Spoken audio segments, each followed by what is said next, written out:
we present The Standard Show, the podcast that brings you the stories behind the standards, with Matthew Childs and Cindy Parakill. Standards. Well, they affect all of us every day. Wherever we go, whatever we do.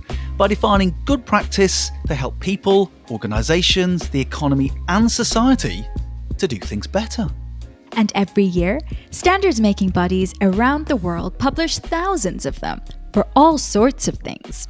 For some of the big stuff that affects all of our lives, like the Net Zero Guidelines, an international standard that helps provide a common reference for governments and industry.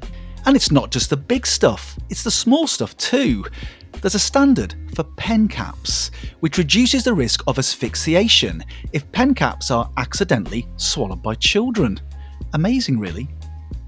And then there's everything in between, from standards that help organizations to protect customer data, to guidance on the right way to use AI in medical devices, even to the cables that charge our smartphones. In fact, for you to be able to listen to our voices right now, you may be using Wi-Fi. Well, that's all down to the IEEE 802 series, international standards. And standards like these are made by standards makers, tens of thousands of people from around the world who get together to agree good practice to the way things are made and done, all helping to make our lives easier, safer, and more enjoyable. Hello, this is Matthew Childs, and this episode of The Standards Show is my conversation with one of those standards makers. In fact, an award-winning one, Martin Cottam, Chair of ISO Technical Committee 283. A former Group Technical Assurance and Quality Director at Lloyd's Register, one of the world's leading providers of professional services for engineering and technology. Martin has been making standards for 25 years. And these standards are in occupational health and safety management, which are helping organisations to provide healthier and safer workplaces. Standards such as ISO 45003 for psychological health and safety.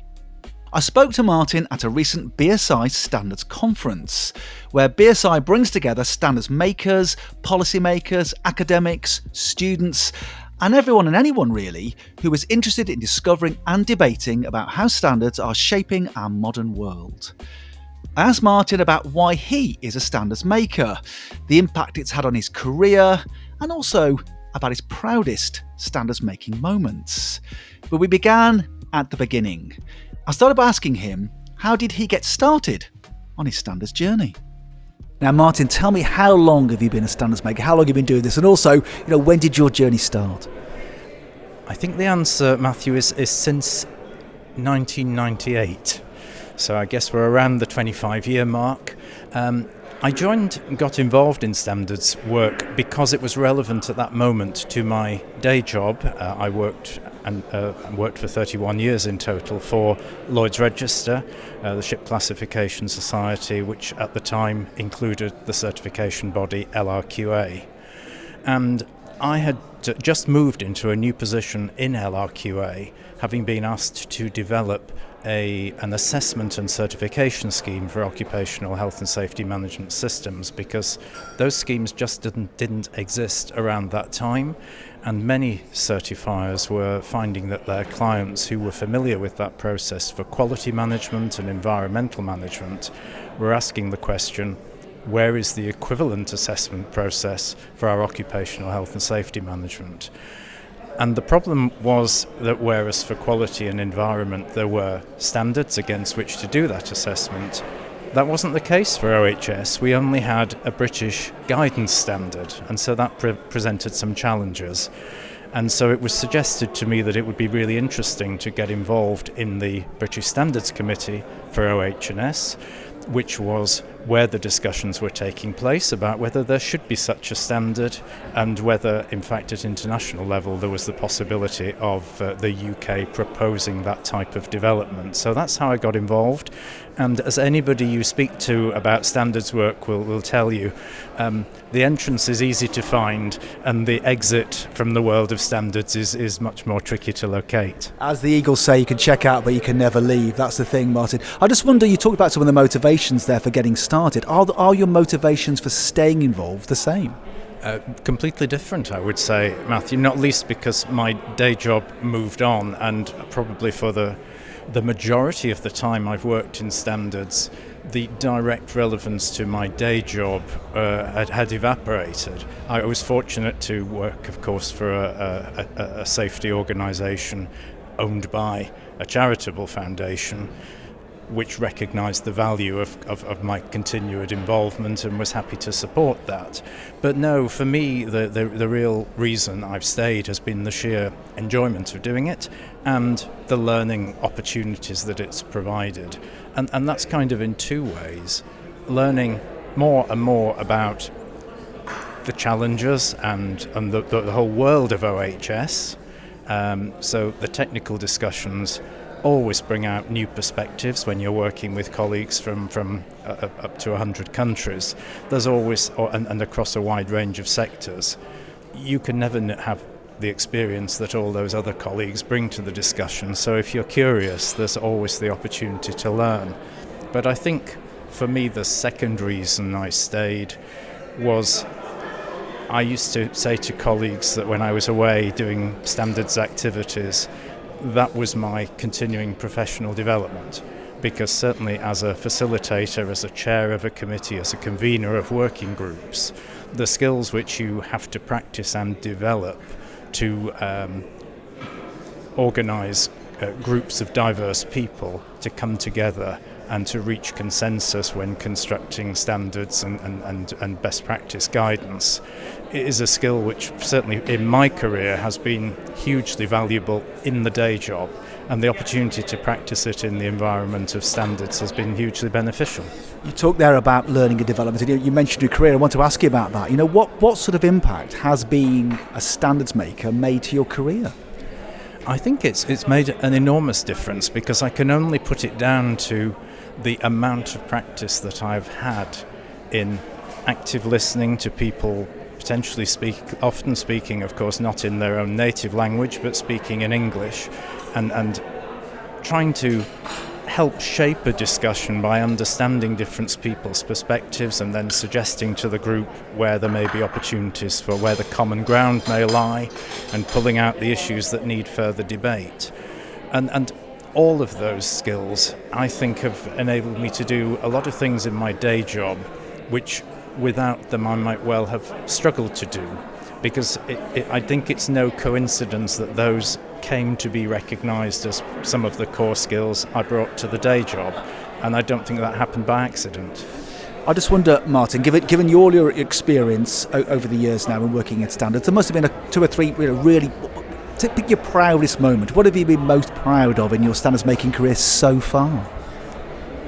That's quite a difficult question, Matthew, because kind of there are things which feel very personal, and then obviously my main role is to be an ambassador for and to help set the strategic direction for a committee of 130 plus people, and naturally the committee achievements stand out in my mind. I think we were fortunate with our timing, that ISO 45003 on psychological health and safety in the workplace was published in 2021, in just as the world was grappling with the challenges and consequences of the COVID-19 pandemic.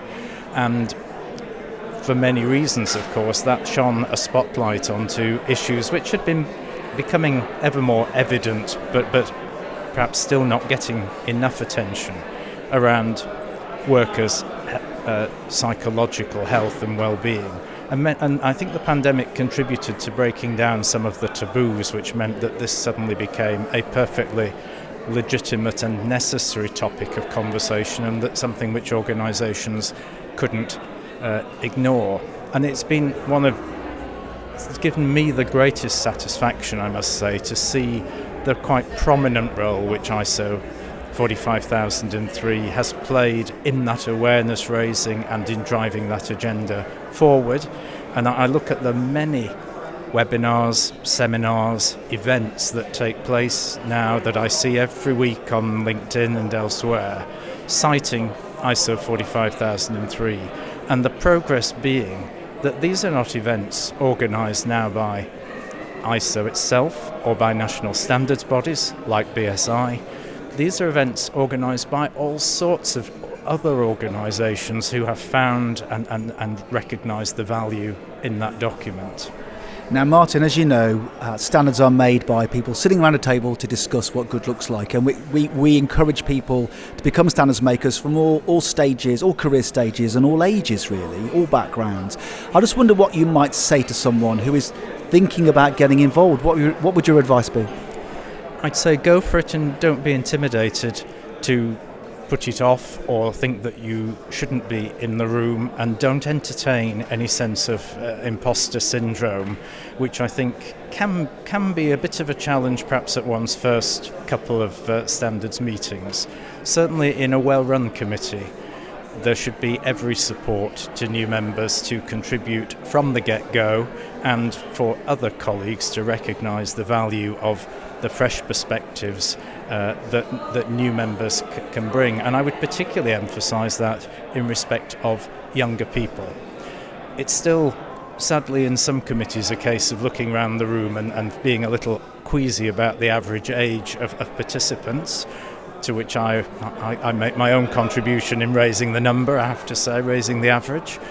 But I think it's really important for the success of standards that people of all ages, and in particular younger people who are perhaps better able to represent the future users of our standards than the people who are reaching the end of a career and frankly perhaps have no longer great need for the standards themselves.